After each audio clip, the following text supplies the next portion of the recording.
Thanks everybody for coming. This is Miami AI Club. This is AI Cyberwar, which is going to be one of the exciting events that we have done so far. A lot of interesting things that are happening and a lot of excitations around them. So who here is excited about the impact of AI? Who here feels that they are lost? Like there are opportunities that you are seeing is happening, but we are not catching that?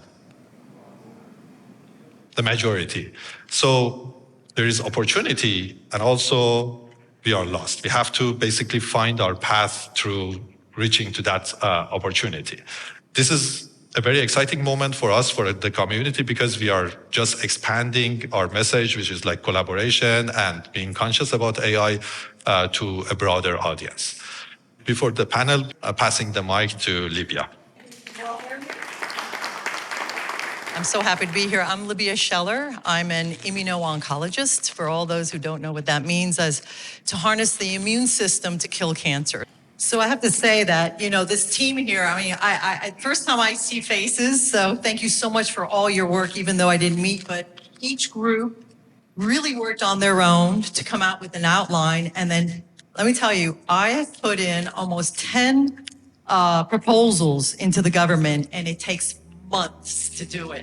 You know, I'm very proud to be part of this group. So if you're new here, let me tell you, there's a lot of things you can do with this group. We have a lot of aspirations of what we want to do next. So, I mean, taken together, we should all be proud of what we did. And thank you to everyone, really. Thanks, everyone. So with that, we give the mic to the audience to present themselves, starting from Hernan, who is what you do is stand up and then tell what you do in 9 seconds. That's like the golden rule. 9 seconds. Yeah. Hernan Londano, Chief Technology and Information Strategist at Dell Technologies and former CTO and former CISO. My name is Tom Milburn. I'm an AI technologist, all the way from the bare metal to ethics. Hi, I'm Cameron Fatui. I'm Managing Director with JSL out of West Palm Beach. My name is Mandeep Mani, and I'm a management consultant focused on AI adaptation in healthcare. Nicole Vasquez, I'm COO of Refresh Miami, a strategic advisor to Mia AI, and I'm an author writing my second book. Good evening, Michael Hoshu. I'm the director of the world's first theme park for entrepreneurs. Hello, I'm Charlie Strassman. I've been a product manager for about 10 years. I specialize in building data products. Hi, my name is Camila Martinez, and I am the Chief Marketing Officer at De La Rosa Law. We're a mass tort and class action law firm that's focused on data breach, privacy breach. Hello, everyone. My name is Nikan Kiani. I'm working at Cerity as well as team lead for security operations, mostly focusing on vulnerability response. Hey, everyone. I'm Dynamo. And I do a lot of things, but mainly have fun helping Nima grow Miami AI Club, own a restaurant, called Jazz Kitchen that you're all invited to sometime. We play live music and all that good stuff. But my main thing is I'm in healthcare, and I'm helping to transition and modernize medicine from reactive sick care to preventative, modernized, tech-enabled care that is going to be preventative in nature. So let's get started. So I know we have all introduced ourselves already. Sure. Former Marine, Brian Fricke, former Marine. I've been a multi-CISO at mostly financial institutions. I did 5 years active duty, 10 years of government and federal service, different agencies, DOD, then got into financial services and have been doing that for about 15 years at mid-size and large banks across the country. Kevin Parker was with the FBI 20 years, mainly working cybercrime and counterintelligence, which the two go together pretty well. Before that, I was a programmer, and that was quite a while ago now, you know, back when C++ was a thing. Yeah, I'm Hernan Londano, and my academic background is computer science, actually. So I have a PhD in computer science. So my life in AI comes from the 90s all the way to recently have done some postdoc work at Harvard in artificial intelligence. And so now I'm at Dell, and I just took on a new role on Monday, all concentrating on AI. And I don't have a title yet officially, but I'll be saying something about that soon. William Mendes, like I mentioned earlier, I recently retired from the city over a couple of decades there. I started in computers back in the 80s and to doing cybersecurity and ending in the role that I ended is a very long journey that exposed me to a lot of the areas of IT and security and really prepared me for the role later on. And today, just focusing on AI and business development and consulting. And I am Felicita Sandoval. I am a cybersecurity professional. I focus on GRC, governance, risk, compliance. I think it's very important for us to make sure that not only do we see the benefits of AI, but also the concerns and risks. So that's why the Miami AI Club is here to also be able to provide those safety guidelines for our community. So let's get started. So the first question is, as we look towards the future, how do you envision integrating AI into your work or daily life over the next 2 years? And what potential applications or advancements in AI are you most excited or concerned about? Let's start with Brian.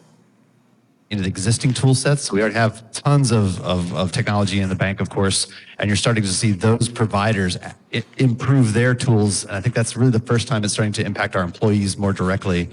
We are yet to start to use it to affect our clients. That's when you start to get into model risk and other regulatory ickiness, similar to like when crypto and blockchain and cloud, the regulators were all spooked. So we're seeing that same kind of resistance to AI. They want to know, are you using it? Will it affect consumers or not? That kind of thing. So that's kind of from our perspective. And I'm looking forward to it being more useful for us. But we have to take it one step at a time. Yeah, for me, I use AI pretty much every day. ChatGPT, Dolly, I generate all of my stock photos. If I'm doing anything on LinkedIn, I play around with that. I'm concerned about the privacy aspects of AI. That especially if you get in something like multimodal, where it's seeing everything you're seeing, it's listening to everything that's around it. Okay, how is that data being filtered? How is that data being, it's ingesting everything. How are we controlling that? And how are we going to manage privacy around that? And how the data is going to be used, especially with public AI platforms. So 2 things about the daily use of AI for me, well documented, and that really can point you to a way where you can ingest data and protect privacy, very well. And they're both mathematically oriented strategies. So it's not, something that somebody pulled from a hat. One of the things that come to mind is related to the intrinsic risks that we have with AI. I wish I didn't have to worry about risk. I wish I could just be excited about it, because this is fantastic. So depending on the use case, depending on what we're solving for, every single case is going to bring a series of risks that are specific to that context. And we need a collaboration with the experts on the given fields so that we could identify what risks matter in that application of AI, and then construct solutions that are from the ground up built with those risks in mind. Next question. In the development of AI machines with human-like cognitive abilities and autonomously tasks, particularly for use in cyber warfare, how do we balance the innovation and strategic advantage of such technologies offering against the potential for these AI systems to be weaponized or act unpredictably, potentially undermining global security and stability? That's a multi-part question. I'll give you my opinion on it.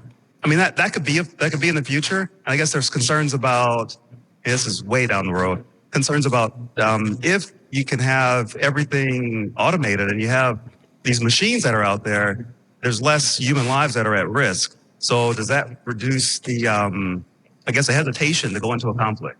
And military manually operated drones and robots that can go in and reduce some of that without risking human lives, I think that's a great thing. So a lot of the things that we're doing today and that we have been doing, as we look at history, they suffer through the transformation of the ages that we find ourselves in. And every time a new technology has come up, we see how that technology impacts the way of life and the things that happen. There is a lot of work that needs to be done to mitigate this risk, and I have to assume that this organization have doing a lot of work, but still very difficult to detect. So there's going to be a ton of problems that we're going to be able to solve in different fields, applied to different aspects of life in general, and then there's going to be implicit risk for each of these contexts. So going back to that is almost inevitable to think about what the future brings without thinking about that component in it. So keep that in mind as you design solutions. One point to add to that, it's a very interesting point that you mentioned. Do you think Palantir with AGI would be something that we should be excited about? Like, do you think, is it going to be a better world with Palantir having access to AGI? How can we trust a company in large scale to have AGI? What immediately comes to mind is, yes, AGI, but also moving from these large language models that are powering that to these large action models where it can then begin to interact with the world in ways that we may not think about or be able to control. You know, we talk about IT a lot. Well, OT is affecting the real world, opening and closing valves and locks and different, it's interacting with the world around you. And that's when you really have reached a new tipping point in the impact of AI on the physical world. Yeah, I think there's a high risk of unintended consequences that that's kind of recurring, that nobody really knows what's possible or what can happen. So I think we just need to tread lightly, and we'll find out, but hopefully we don't find out with high consequences, high negative consequence. When I think about that, I want to embrace it, right? This excitement part of it, it's so huge. If we think about the context in which we enable the autonomous AI and all of these things, if we enable that in a context that can be controlled, then we could let loose at least that portion of it and let it be efficient about it. So we just need to control what the output is from that stuff. So if it's on a factory, a section of the production line that may do that. And guess what? We're sort of doing some of that already. I don't think we're ready yet to like maybe get an android walking in the house and help us with the stuff. That's not our time. I think it's just like, one step further than where we are today. And I think there is tremendous possibility to do that so long that we contain the risk in a space that we can define, do from here to here, and then the handoff is controlled. And perhaps there we could enable the progress and take advantage of the opportunity. Let me pass the mic. Anybody, any comments, questions? Venki? How do we control the integrity of the information and data? A question about bias and safety. So there's a lot of debate. So as humans, we're not even in agreement about what is biased and what is safe. And so we're expecting the AI to magically do this. So what is the solution? What attack vectors most concern you or do you think are most likely to be exploited with AI tools? Can you predict when we'll have AGI that's going to be smart enough, right? Or have the ingenuity to discover 0 days? How are these systems being built in a way that's regenerative for society as a whole?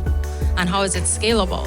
How is it truly affecting the industry or the career development in cybersecurity? Absolutely. So thank you so much, everyone, for listening, and thanks for the panelists for the great job that they did.